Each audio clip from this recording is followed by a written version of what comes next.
Hello, my name is Avril Kennan. I'm the CEO of Research Charities Ireland, HRCI. Thanks to the organisers of the annual NUIG PPI and Research Conference for inviting me and some of the HRCI member organisations to be part of this year's event. I got to have a chat with these fantastic women who I will introduce properly as I bring them into the conversation. I think you'll find their perspectives extremely interesting. So let's get started. Hi, everyone. It's an absolute pleasure to take part in this conference that we've always really enjoyed. And we're here today to talk about health research charities in PPI. So it's an absolute pleasure to get these very PPI-focused member organisations of HRCI together. To have this chat, we've seen enormous growth in terms of PPI across all our member organisations over the last number of years, and a slowly increasing recognition of the really, really important role that they play in PPI. But there's also some challenges that remain, many challenges that remain. But we're going to get straight into it. I'm going to let them speak for themselves, and I've asked them to consider a couple of questions for today. I lost my connection here momentarily, but the first question I asked them was, in terms of PPI, what has their organisation progressed most in recent years? I'm going to go first to you, Nikki. Nikki Dunne is the Research Officer with Family Carers Ireland, for you to give us your thoughts on that. Yeah, sure. Thanks, Avril. So Family Carers Ireland have been facilitating PPI in an informal, unstructured way for a number of years. You know, we always put carers forward to steering groups, commented on, carers commented on patient materials and so on.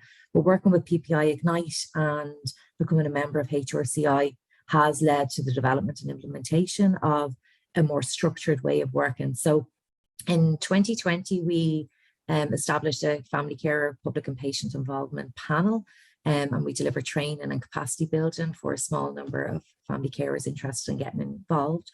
And that has also helped us build capacity within internally in the organisation. And I think just to reflect on the impact of that, the feeling of empowerment amongst the panel members is a recurring theme. You know, they've reported that the training has given them the knowledge to recognise and vocalise best practice in PPI, and speak up also if they feel that best practice in PPI is not being met. So I think this is the most significant PPI activity over the last number of years, Avril. Yeah, thanks a million, Nikki. Your progress in the last few years has been stellar. It's been quite incredible to watch. So well done on that. Lora, Ruth, I'm going to go to you. You are the Chief Operations Officer with Sickle Cell and Thalassemia Ireland. What are your thoughts on that one? Thank you very much, Avril. My thoughts on this are that PPI is very, very new to us as an organization. However, we found it very interesting, and we are learning on how to structure our group into making it more official. For the last few years since 2016, the organization has participated as representative on scientific advice with the European Medicine Agency on drugs for sickle cell disease, which we have successfully seen 2 drugs come out this year. And also we have been having a lot of our patients and parents participating in research with medical students and PhD students in RCSI and UCD, and that has really helped. However, we don't have a proper structure as an organization, and that's what we are working on, which has been helpful through our membership with the Health Research Charities Ireland. Thanks, Laura Ruth. You know, it really is incredible what you're doing in a voluntary capacity. So well done on all the progress. Frances, I'll go over to you. Frances Drummond, you are the research manager with Breakthrough Cancer Research. How about things in breakthrough cancer research? Thank you, Avril. Very much like what Nikki and Lora have said, we were Breakthrough Cancer Research Fund research into cancers that have the lowest survival currently. And, you know, we were working with patients in a very informal way until 2019 and set up at the first panel, which has about 80 members currently. And we used the HRCI workbook for training, as the template and really successful. We have run around 4 sessions so far. This is really, as the 2 ladies have said, really empowered patients, and also our organisation has benefited as well, because internally we needed to really embed what PPI is. It's not just people telling their experiences. It's a partnership. It's working with patients, not for them or to them, you know, it's working with them. And also that conversation with different researchers, especially the basic science researchers, you know, it's very important to keep that conversation going, that PPI has a value in all research at all different times. What we've seen is, what one particular person said to me that I will never forget, it has helped with her fear of recurrence, the knowledge that patients obtain during the whole process, going to seminars and webinars that we tell them about, you know, talking to patients or talking to researchers. And it's also helped them with their communication with their medical teams, which is another benefit, you know, really their confidence grows. So that's some of our experience, Avril. Thanks, Frances. Positive experience. We're coming to the rest. Yeah. Thanks, Frances. That's a lovely example of a positive impact on an individual, because I think if PPI is done well and PPI contributors are supported, it can be a really positive experience for people who want to get involved. So thank you for that. Cíara, I'm going to come to you. Cíara O'Reilly, you are the Research Project Officer with the Alzheimer Society of Ireland, and you've also been doing great things over the last number of years. Thanks very much, guys. Yeah.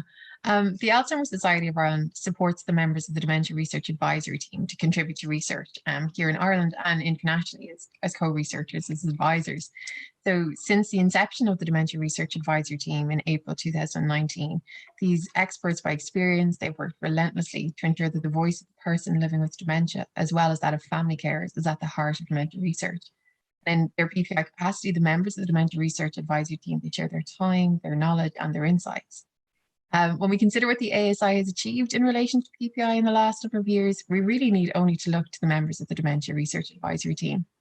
The girls, Frances and Lora, Ruth and Nikki, they've already hit on it. The seeing the members flourish, like empowerment is the word that's come up. So the team has swelled in numbers to 18 now, a mix of people both living with dementia and family carers. And what never ceases to impress me with the members is their personal growth within the team. So whenever we speak about recruiting new members to the team, we'd often say, you know, there's no experience necessary. You don't need to have had an academic background to contribute to the research process. But looking at the team now, you'd be hard pressed to say that they look like they're new to the research environment. And that's because we support the members of the Dementia Research Advisory Team through capacity building work. I find people can be unsure initially, you know, maybe a bit hesitant to put themselves forward for a particular project, but we've invested time into the team, built our relationships and their confidence. And so we never just throw them in at the deep end. We take the time to get to know the members so that we can support them to engage in projects that they connect with or feel particularly passionate about. It's an absolute privilege to see the members commit to a project and not only embrace the work, but flourish in that research environment. At the ASI, we work hard to kind of honour this approach internally as well. So we've embedded the ethos of PPI in our work with the members of the Dementia Research Advisory Team. They contribute to funding decisions, they review research tenders, and they work with us to develop our new research strategy. We find that we're trying to take a very innovative approach to the work and what we offer to the team. So we're among the first to introduce a unique new project where the members of the Dementia Research Advisory Team will be running their own research study, from deciding on the topic right through to designing it and methodology and then disseminating findings. So we're very excited to support them, throughout this exciting new phase of their work.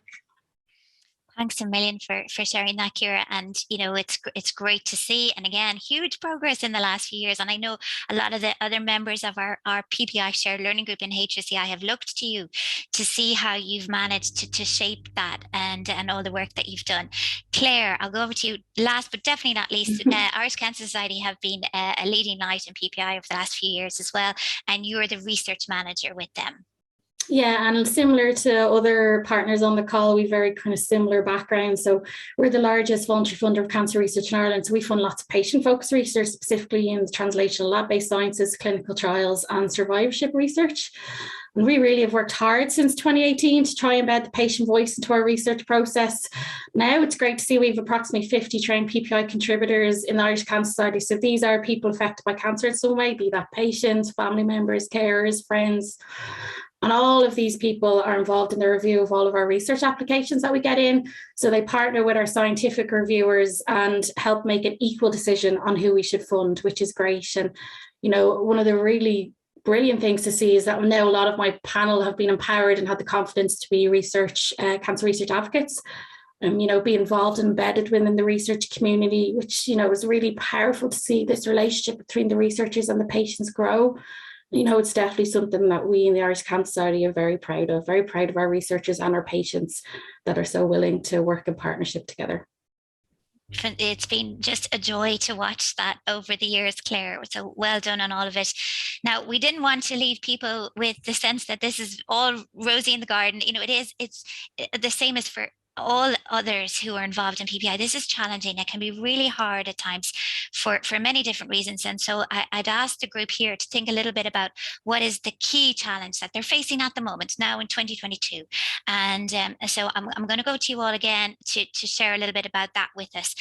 Lora, Ruth, I'll go to you first. Thank you, Avril. The biggest challenges actually are the fact that there is lack of diversity in research in relation to not just for sickle cell or thalassemia, but also other health-related issues affecting the migrant community. So as an organization, we are contacted by a lot of researchers looking for people of African or Black origin or Asian origin to participate in research, and encouraging our people, especially the Black community, to participate in research is quite difficult because they lack trust. So that has been a challenge, but it's something that we are committed to working on as an organization and also expanding into, as well as resources. As a charity that does not get any funding, we are lacking in resources, and that is also another huge challenge. It's amazing what you're doing, because you're not only dealing with sickle cell and thalassemia with no income, you're also reaching out to these wider conditions. And thank you for that. I think, we all need your help, but it's also all of our responsibility. So we're going to have to get better at that as a wider community as well. Nikki, the key challenge for you? I would say resources, Avril. So as PPI becomes more embedded and researchers want to do it well, we want to do it well, carers and the public want to do it well, but it does put additional strain on already limited resources within our organisation, and I know other organisations too. So it is really fantastic to have more and more interest and to be developing capacity amongst carers, but it is difficult to manage this alongside other competing priorities. So, I would like to do a lot more to drive carer involvement in research, but to do this and support carer involvement, but to do this involves pushing something to the side or pushing something out. So, and I'm not really sure if researchers understand that fully, that by giving our time to their project, as amazing as that project may be, it does come with a resource cost to the charity. So that's the biggest challenge I think that we're facing at the moment. And I'd like to echo Lora, Ruth there as well in terms of diversity amongst our PPI panel. That's also on our radar. Yeah. Thanks, Nikki. And you are speaking for all the member organisations of HRCI on that one around resources. So thanks for sharing that, because we do need people to understand our perspective in all of this. Cíara, what about you? Thanks. Yeah, I suppose Nikki and Laura, Ruth have both touched on it already. So I find a struggle or PPI challenge for the ASI is recruitment. Recruitment of new members living with dementia, and in making sure that we achieve diversity and representation. We work very hard to ensure that we represent both sides of the research experience, so from a family caregiver perspective and that of people living with dementia. But of course, a diagnosis of dementia can knock the confidence of an individual. So the prospect of suddenly throwing themselves into something new, like our dementia research advisory team, it may be too much initially. But we continue to reiterate that this is a no experience necessary gig, and we will always support new members, current members, ongoing members of the Dementia Research Advisory Team to ensure that they engage with the research community in an honest and valuable manner. Brilliant, Cíara. Thanks so much for talking about that challenge of recruitment, because that's across the board, I think, isn't it? Claire, you know, you're a relatively well-resourced organisation, but that doesn't mean there are no challenges. How about you? So like a number of our members here, we share a lot of similar challenges, resourcing, as you say, and we've also really struggled to get diversity and representation on our panel too. So that's something that we are actively working on. Another thing is, you know, we build relationships and friendships actually with the people affected by cancer on our panel, which is very rewarding, but also very hard when these individuals get sick or their cancer reoccurs. You know, at the start of COVID, one of our longtime PPI contributors who we all knew so well and did a lot of work for us passed away. And we found that actually very difficult, you know, because you think you work in an organisation that deals with cancer all the time, but then when you build friendships with these people, it is really hard. And then I suppose another challenge that's come up more recently with some of the grant calls that we've been working on is trying to, I suppose, get buy-in and convince lab-based researchers in particular about the value of PPI within biomedical research. It is, for those researchers, they work in a lab all day, it can be very difficult to see the role of PPI contributor. So we really need to work on training these researchers to start a conversation and build their networks as early as possible in their research journey, and not just when the grant project is due. So that's what we're working on at the moment. Brilliant, Claire. And you know, that challenge of more basic research, you know, is a very real one, and something that the PPI Ignite network, national network, is addressing. And I think you're involved in that. So thank you for your wider contributions as well. And Frances, the last word to you. What is the biggest challenge that you face? Yeah, so I agree with everything everybody says. I think as well as working on individual projects, getting patients embedded in individual projects with individual researchers, we have to spend a long time building the relationships and the confidence with our PPI members. And as Claire says, you become very close with these people, you know, you get involved with them, and they do get sick and pass away, which is a big unseen, you know, challenge for us. But that relationship takes time, and it's an unseen task, unappreciated task, but essential task that we in the charity community really put the time into to encourage people to give off their time, because the PPI members are giving up their time essentially free. They're giving their experience, so they're giving up their privacy to a large extent. You know, so and we have to respect that. I know everyone in this call totally respects that, but you know, I think that needs to be said as well. Fantastic, Frances. It's a very important note to end on, and I would just like to thank you all hugely for your time today. It's been great to have a chat, but also for what you do more broadly as well, not just today, because your organisations and the other members of HRCI have a really, really important role as what we would used to call the middleman. We will not call it, we'll call it the middle person now, and you know, just being a facilitator in it all, and often being PPI contributors yourselves, bringing a broad patient perspective, and often facilitating stronger PPI, whether within our own organisations or with supporting the research community in that. So thank you all, and we shall leave it there.